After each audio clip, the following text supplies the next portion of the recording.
La ilaha illallah. Is there any joy in this?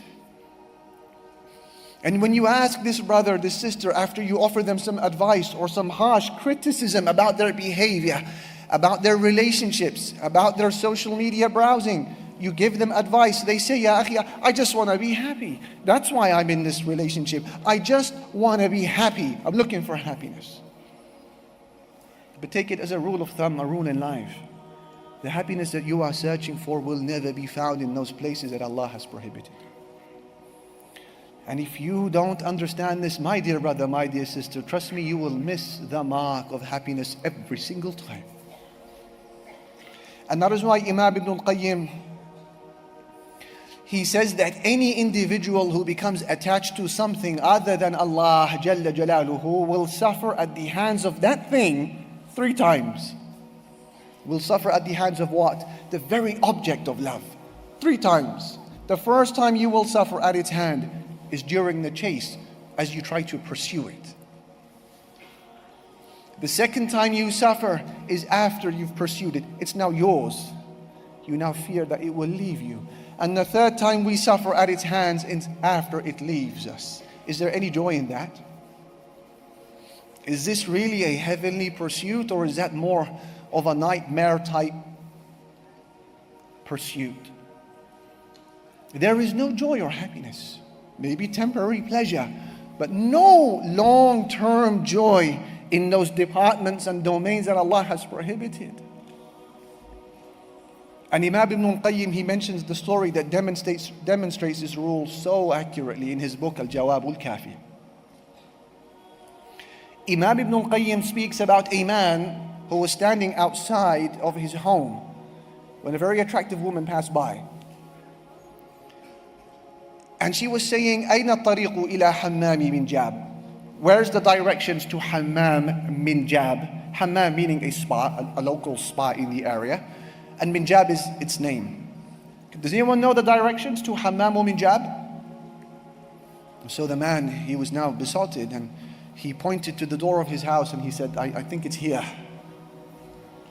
So she goes inside, she takes the bait, she didn't know. And he follows her and he closes the door. And she realizes that she is in a very unfortunate circumstance. And he begins to seduce her. So now she needs to get out of this difficult situation. So she thinks of a plan. She says, look, and she expresses fake delight. She said, let's make this night worthwhile.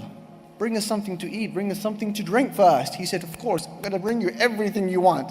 And he rushes out of the house. And he forgets to lock the door. And he comes back with his shopping. And guess what? She made a run for it. Good for her. Now he lost his bearings. I mean literally, he lost his mind. And he came out of the house screaming, saying the couplets of poetry, يا رب قائلة يوما وقد تعبت أين الطريق إلى حمام من جابي. Where is that tired woman who once said to me, where is the direction to Hammam min Jab? Where is she? Where is she? He lost it completely. He went insane, repeating these words over and over again, roaming the streets hopelessly. And he lived on for many years until now he was reclining on his deathbed, the throes of death pulling out his soul. And shortly before he died, his friends, they gathered around him and they said to him, say la ilaha illallah. Let the last words that you meet Allah with be the statement of Tawheed, La ilaha illallah, because we know those who die upon something will be resurrected upon the same thing, be it a good deed or a sin. Say La ilaha illallah. And he said, يا رب قائلة يوما وقد تعبت أين الطريق إلى حمام من جابي. Where is that tired woman who once said to me, where is the way to Hammam min Jab? He repeated that till he died. Where is the joy in that?